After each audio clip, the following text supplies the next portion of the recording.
Hi, I'm very okay, and you are in the stream. It has been 50 years since the start of the Biafra War, and for some the scars have yet to heal. Today, part one of this special stream program, taking an in-depth look at the legacy of Nigeria's civil war and what the pro-Biafra movement means. Here's historian Ed Emeka Kizo with a brief explanation of how the conflict started.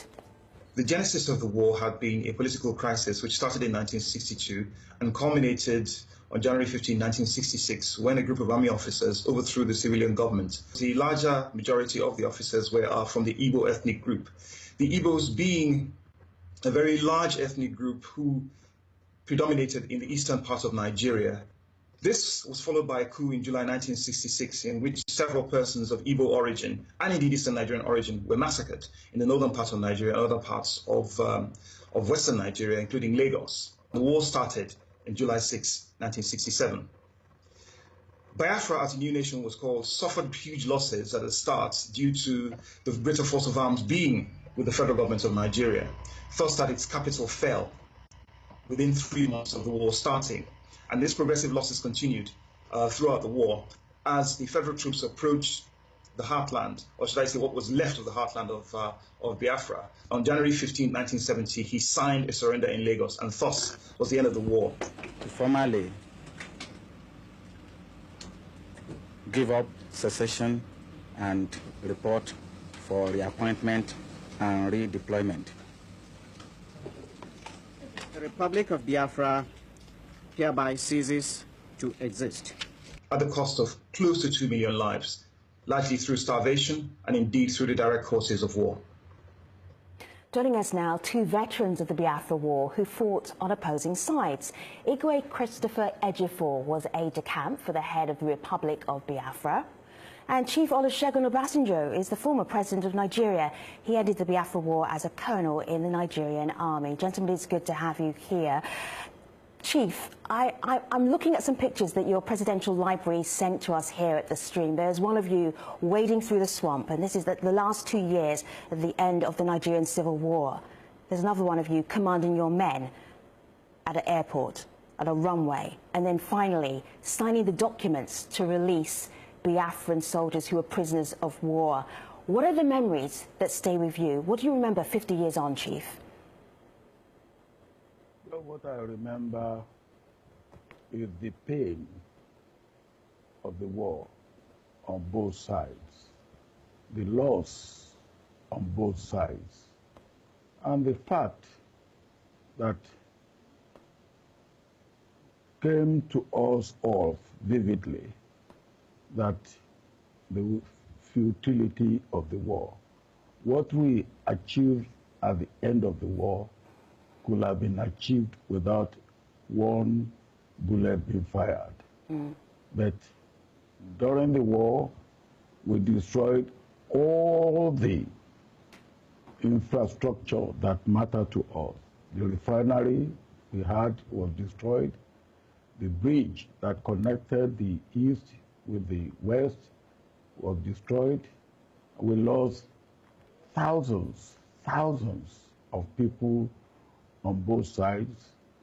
I believe what got me vividly is the anguish which we could have saved ourselves from by not fighting the war. Igwe, let me share this with you. This is from Ahmed Kasim. He says, very, very sad. Brother killing fellow brother. As for me, I lost loved ones from both sides as a child then. You were pretty young at the time of the Biafra War. The searing memory for you is what? What would you want to share with the world? I first joined the Nigerian Army in 1960 in the military school at Zaria, and we were taught to become one Nigeria. I came back from the United Kingdom in 1965 and was teaching in Lagos and the military cantonment in Apapa. But the greatest shock of my life for that war was the fact that a coup d'etat happened in January 1966, which was carried out by a large number of Nigerian army officers from all parts of Nigeria, north, east, west, and south. And their intention was not tribalistic in any shape or form. In fact, their main motive at the time was to change the political structure of Nigeria and release Obasanjo. But at the end of the day, history has it on book that it was an evil coup, which totally put a wrong slant on the whole issue. And we had to be killed. We were killed. Lives were threatened. I had to escape with my life from Lagos to Biafra, which was not Biafra at the time. And for me, the pains are such that war should never have happened, as the chief just said now, because Rhodesia declared unilateral independence in 1965, and Britain never lifted a finger. Not a British soldier went over to fight Ian Smith. And this was a total rebellion against the Queen. Sure. Yet, Biafra, after 1 month of declaration of independence, a war was unleashed on us, which was in a way pogrom, because we had no defense, we had nothing. Sure. And our people had been massacred from the north in January. Sorry. Igwe, you bring up an important point, isn't it? An important point that a lot of Nigerians in our online community are talking about, which is history. Who is telling the history? How's the history being told of the Nigerian Civil War? Yusuf here says, unfortunately, because the war was described as no winner, no vanquished, little history was taught on it. Chief Obasanjo, why do you think the history is kind of very, very light, still contested, about what happened 50 years ago in Nigeria? Well, history is, first of all, you tell it from your point of view. What Igwe has said now, for instance, is the history of the Nigerian Civil War from his own point of view. Somebody else will look at that unfortunate civil war beginning from the coup of January 1960. Before that coup, he said he was in the army, I was in the army. We knew no difference between one tribe or the other. But Chief, this is the point. But Chief, if I may, young people are saying, we are not reading about this in Nigeria. We are not seeing this history. Why is this history not being told? Why do they feel they're not being told the history? Why do you think? Well, now, I believe that we haven't got the history written from the perspective of an objective historian. I wrote a book on the Civil War. I wrote it from my own point of view. I call it my command. It was my command of the war from my point of view. Now, other people have written 5 majors or 4 majors. They wrote it from their own point of view. And the story that, what the Igwe has said. Now, another person will say, look, that the coup was, whatever may be the objective or the intention, the operation of it or the execution of it was one-sided. Now, let me give you figures. From the north, at least 4 very senior military officers were killed. Mai Malare, Abu Golajima, Kru Mohammed, Chief, and James Pam. Chief, Chief, the point that you're making, and I answered it very acutely, and I apologize for pushing you just a little bit for time, is that depending on what side you fought, you have a different story to tell. We appreciate you telling your story on our program today. And also, Igwe, we appreciate you being on this program as well. Thank you so much. We will continue this discussion with the rest of our guests and in another edition of The Stream coming up on the next episode. So, Chief Obasanjo and Igwe Ejiofor, thank you for being part of this program. Now, you've just heard from 2 veterans of the Nigerian Civil War. Here's Aljazeera Ahmed Idris explaining for us what the pro-Biafra movement means for some Nigerians today. The new face of the Biafra campaign is Nnamdi Kanu. Dozens gather to meet him here, where the mood is defiant and uncompromising. Kanu says campaigners want a peaceful separation, and they shouldn't be taken for granted. Everything that any man can do to be free, we are going to do in order for us to be free. It doesn't matter what the price is. Our fathers fought, stopped. The reason why they fought is still there. In the commercial city of Onitsha, other activists defy a ban on their activities. They even have their own currency here, the Biafra pound. Dozens have died in confrontations with security services, and many more are in jail. This is where Odumegwu Ojukwu is buried, the man who led the initial struggle for Biafra in 1967. At the heart of the agitation then and now is a question of power for the Igbo tribe of southeast Nigeria. They would like, for the first time in 50 years, to produce the next president. But the southeast region of Nigeria has only 5 out of 36 states in Nigeria, in a country where regions tend to vote in bloc. And relations between them and their traditional political ally, the North, has been strained because of recent struggles for power. But there are Igbo voices who say the agitation for independence is sponsored. Many of these so-called Igbo leaders looted, and they're doing everything to divert attention from their loot to agitations for Biafra. Some call for a change in Nigeria's constitution to cool tensions. Restructure Nigeria, move the country back to true federalism, physical federalism, minimum 50% resource control. For Nnamdi Kanu and his supporters, only independence is good enough, and it's not clear if the government will commit to allowing Biafrans to fulfill their dream one day. There's so much to talk about. Joining us, we have Rudolph Okonkwo. He is a columnist at Sahara Reporters. Uche Mefor is deputy leader of the indigenous people of Biafra. Dr. Ukuchi Nkwocha is a pro-Biafra activist. Jaffa is a journalist and columnist at Daily Nigerian. And Peter Obi is former governor of Anambra State. The stream also invited the Nigerian government to be part of this conversation. We have some comments from the spokesperson of the acting president, and we will be sharing those during the program. Gentlemen, it's good to have you here. Dr. Gucci, I'm seeing so many young people saying that they want Biafra to come back. How do you explain this? They're not even old enough to have been babies during the Nigerian Civil War. What's the connection between the young people and wanting Biafra to exist as a republic again? The young people have realized that we were cheated out of our own self-determination and out of our own independence. They've also realized that historians like Colonel Obasanjo are liars. You know, if you may not know this, they stopped teaching the history of the war in Nigeria for a long, long time.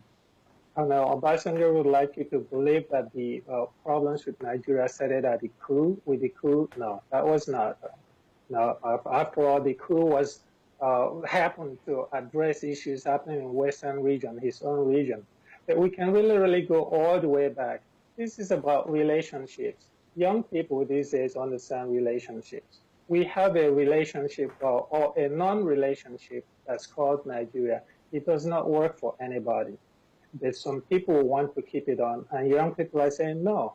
Okay, if I'm going to be a member of a relationship, part of a relationship, then I want to have a say in that, and I have to decide whether I really want that relationship or I don't want it. Right. So that's really one of the things that Chief Obasanjo said was that history is told from different perspectives. I don't think it's appropriate to call somebody a liar if they were fighting on one side and somebody was fighting on another side. They will have different perspectives. They will have a different take on that.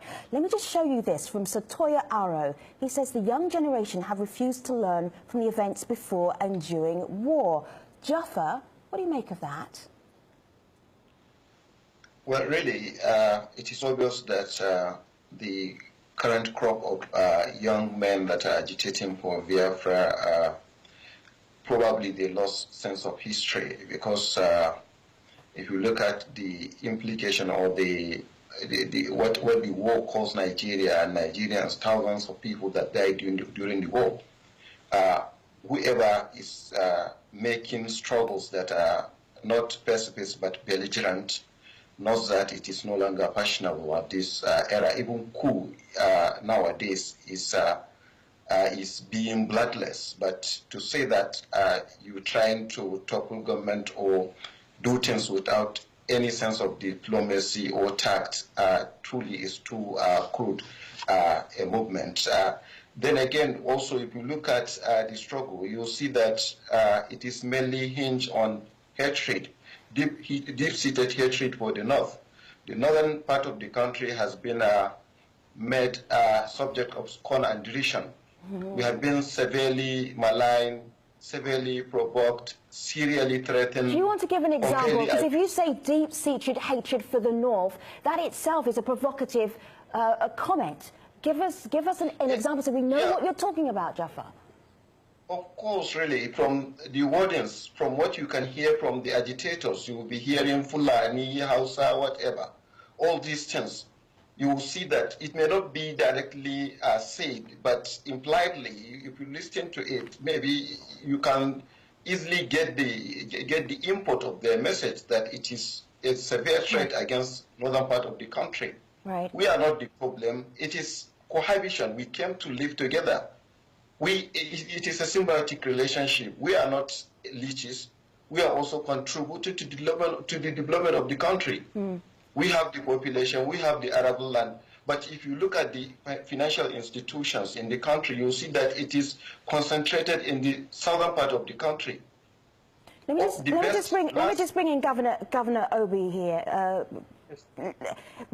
This is interesting here. Let me just show you this from, we've been sharing a lot of these comments and commentary online. Life here in Nigeria is unbearable. No good roads, water, system of education, job, most of all, no hope. Biafra exit is the only hope we have. That is a voice of desperation, Governor. Well, that is clearly, Femi, if I look back at all these agitations and everything, you could see, for me, I could take it back to issue of several years of leadership failure. For the Southeast in particular, this one is very clear, is structural, is in all facets, and you can see it from even since like creation of states. We have the least states, we have the least local government. In terms of infrastructure, is there. It's clearly something you can see, something you can feel. Jafar? Due respect. Yeah, Jafar, go ahead. I tend to disagree with him because the demographics, there are certain indices that determine how many local governments should be cited in one place. It is not just, they didn't just do it offhand, really. There has to be reasons for establishing all the local governments. If you look, there is a local government in Kano State, for instance, that is much larger than Bielsa State in a whole. So the concentration of population in a given area is the major determinant of where local government should be given or cited. All right, gentlemen, we have an international audience watching this. They are wondering what it is that the people in the Southeast are upset about. So upset that some of them are saying we want to be separate from Nigeria. Uche, give us a few examples. Let's be concrete in our discussion here. Right. Thank you very much. The issue here is that there is serious distortion of history. There is culture of deception from the so-called elders like Olusegun Obasanjo, and a number of them that actually participated in the war. They are actually war genocides. They unleashed mayhem on our people. They perpetrated the genocide against our people. And he was making reference to history being written from one's perspective. But he was around. They removed the Bight of Biafra from history book. They renamed it Bight of Bonny and all that. Today, Olusegun Obasanjo and the likes of General Kubugo One are not supposed to be walking free on the streets. They are war criminals, and they should be brought to book. Obasanjo in his regime unleashed mayhem on Biafran youths. And he's not telling the truth. He should be telling us the truth. I hear this. Uche, let's just bring this up to date, because I asked you about contemporary issues, and you're going back to a time 50 years ago. And I wanted to really get a sense of what the issues are right now that people in the Southeast, some people are saying we need to be separate. Let me just introduce you to a gentleman called Nnamdi Kanu. And Nnamdi is a separatist. He is leading one of the big movements to say, we at least want a referendum. We want to be out of Nigeria. I want you to hear the way he describes what will happen if people don't listen to him. He was talking to you, Rudolph, in an interview, and he was using some very threatening language, very provocative language, and he was saying stuff about how serious it could be if the separatists aren't listened to. Have a listen. The only language that people in the zoo understand is the language of violence and force. After all, that very contraption was put together by Freddy Lugard by force. That's one thing people don't understand, that Lugard killed people to bring Nigeria together. And the killing of people to disintegrate the zoo shouldn't come to anybody as a surprise. Our promise is very simple. If they fail to give us Biafra, Somalia will look like a paradise compared to what will happen to that zoo. Rudolph, that was 2014. Do you think that Kanu will follow through with this? Is this the way that the people in the southeast of Nigeria can get their point over? Well, I don't think so. I think to a large extent, Kanu was reacting to what has become a failed state, which Nigeria is. It's a failed state that works for people like Olusegun Obasanjo that we had earlier on, and people like Governor IPOB. It has failed, but it works for them, and they try to defend it. What Kanu is today, the way I see him, is more like Malcolm X of the civil rights movement in the 60s, before he went to Mecca. I'm hoping that Kanu will go to Mecca and come back with a more wider viewpoint, so that he could see. He seemed to be mixing the truth, because there is truth in some of the things he's saying, with propaganda and with hate speech. And it's like mixing sulfur with charcoal and nitrate, potassium nitrate, which is dangerous. But I think yeah, gentlemen, I hear all of you. Uche, yes.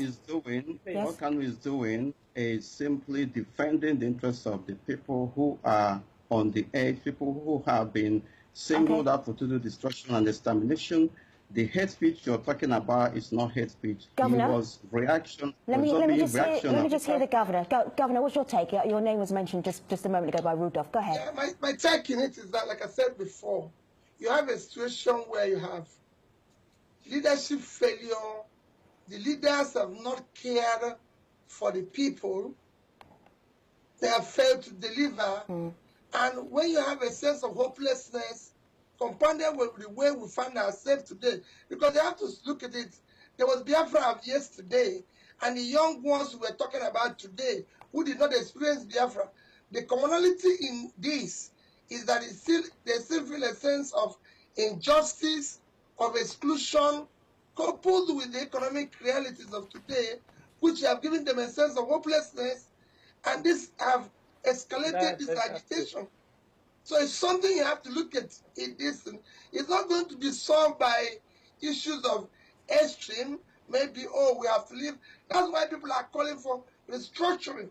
So we can go, each region can be able to take Governor and gentlemen, I hear you very clearly. This is where we're going to pick up in part 2 of our conversation. It is not big enough to talk about Biafra 50 years on for one show on the AJ stream. I want to tell you what the government said about marginalisation in this particular issue, and they say, if you ask around, you discover that different Nigerian groups share in this feeling of marginalisation. They sent us this statement a little earlier. But during the meeting with the southeastern leaders, we explained how the Buhari presidency has balanced the federal appointments and how the president personally supervised funding negotiations. There's more to hear from the Nigerian government. There's more to hear from you using the hashtag Biafra 50 years on, and of course our guests. Part 2 of our look at the legacy of the Biafra War is in the next episode of The Stream. See you soon. Take care, everybody.